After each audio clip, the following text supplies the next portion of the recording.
So, how should I really start this? PG Lang has arguably been the best rap culture marketing platform to date, maybe with TDE being the second. Since Mr. Duckworth and Dave Free have been innovating the next phases of their empire in hip hop, they began to launch full rollout for their signed artists. The most anticipated album, and none other than Baby Keem, cousin to Kendrick Lamar, has officially dropped his sophomore album, Casino. Baby Keem has been notably credited with his debut, The Melodic Blue, with singles such as Family Ties featuring Kendrick Lamar, Do Rag and Huey featuring Travis Scott, among a B-sides and deluxe version prior to his sophomore release. His works also include production credits on the original soundtrack for Kendrick Lamar's Black Panther album, Beyonce's Lion King, The Gift, collaborations with Kanye West's Donda, as well as Kendrick Lamar's Mr. Morale and the Big Steppers. Keem's portfolio and background is very versed in alternative hip-hop, specifically alt-rock and punk elements, with his mixtape The Sound of Bad Habit and Die For My Bitch. Hakeem Jamal Carter had originally broken through to the Double XL class of 2020 alongside names as Ellie Choppa, Jack Harlow, Rod Wave, and 5-Year Ford. Some of his influences are Kanye West, Kid Cudi, Michael Made It, and Metro Boomin. He's known to collaborate either as a hidden feature alongside Kendrick Lamar or to do surprise singles such as The Hillbillies to successfully tease a PG Lang or TDE collaboration in the works.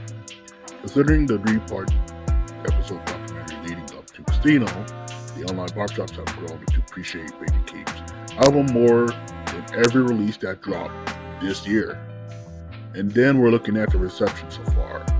The album in context does thematically fit in cohesion with the track sequencing and the storytelling because this is PG Lang we're talking about. You know, the same folks who did the video for Not Like Us.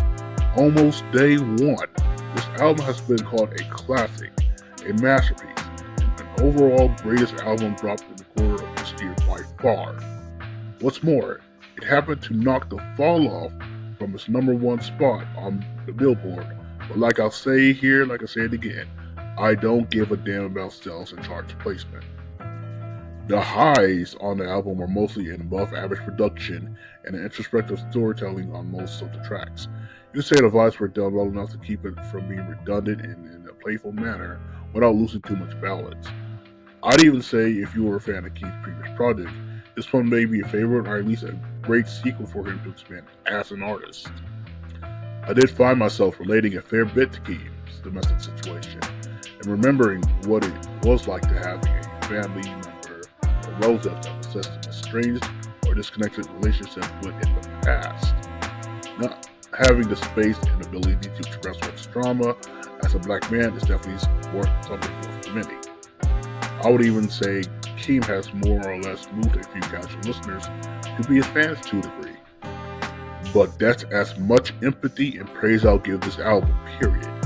If you can't handle a strong or in-depth critique without being a head-ass, then do yourself a favor and ignore this video, especially the new fans or existing stans who are too parasocial to dig beyond their experiences.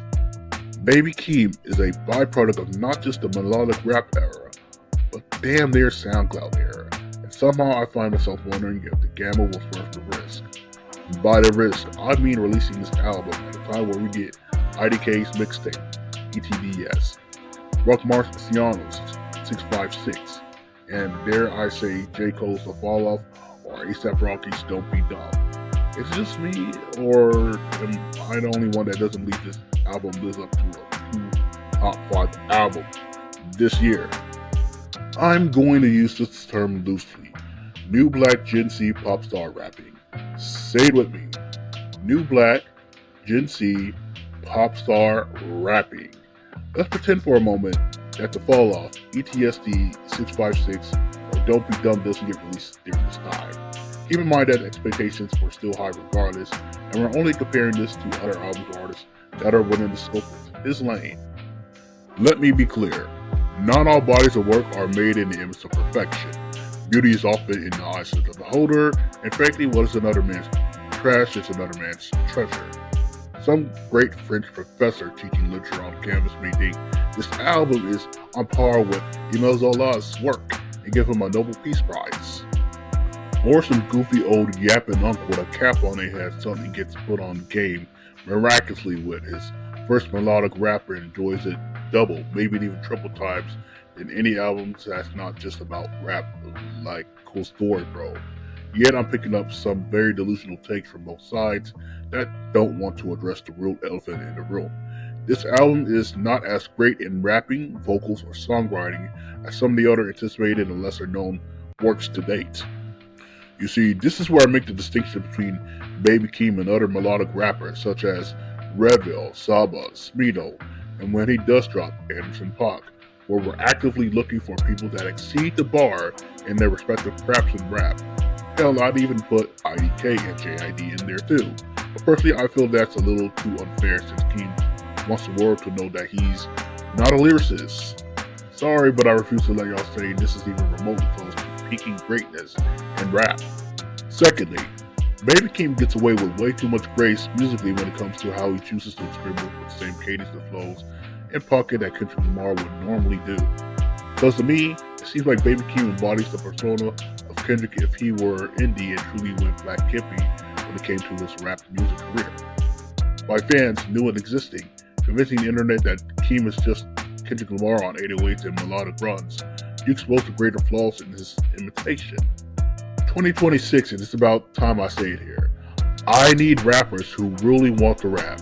I'm tired of these lazy excuses on why rappers, especially those who are exclusively Gen Z to Gen Alpha, have the desire to do the least with the most accessible tools today. Like to me, Keem fans aren't slick in the slightest when they use the Kenny Stimulus package, shortcut his status above all other rappers, lyricists or not. To keep it 100, I have despised the way supporters of TDE and PG Link have glorified Baby Keem, but still dare say that this album wipes all other albums at every level this year. But you know what I really think this is? Too much Kendrick Lamar whole writing, from cornbread to black liberals, making their revolutions a part of the so-called cookout. Oh, that's not all, because I've been watching how selective the outrage gets when rap media hijacks those same talking points without doing it any proper justice. And because I dislike when people gaslight me into believing Baby Keem exceeds my critical thinking skills and place of vibes, I'm gonna call BS when Baby Keem's name gets pulled up in conversations I'm having when it comes to the best this year. If anything, I'd rather listen to Saba, Redville, or Ta-da! This brand new album by Ben Riley called Save.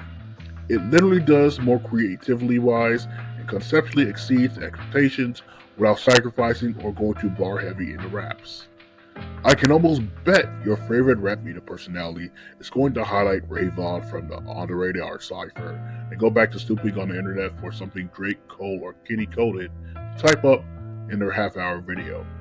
There's just no way Baby Keem's sophomore album outperforms the competition of rap projects with or without a rollout behind it. It's not a matter of me hating on Baby Keem or having some problem with PG Lane. That is how people tell me how to receive this album. When that's all said and done, there's maybe 4, possibly 5 solid tracks I'd add to the playlist if I'm being honest. It's along the lines of me not calling it mid, but also me appreciating it enough to know that I like it a fair bit.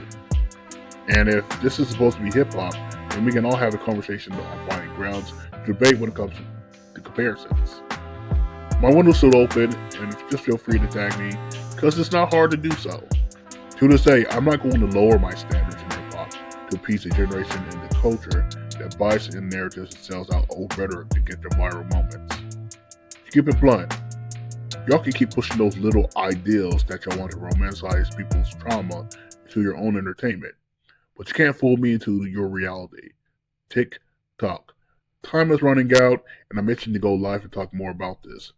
Set up at that time and date or just shut up.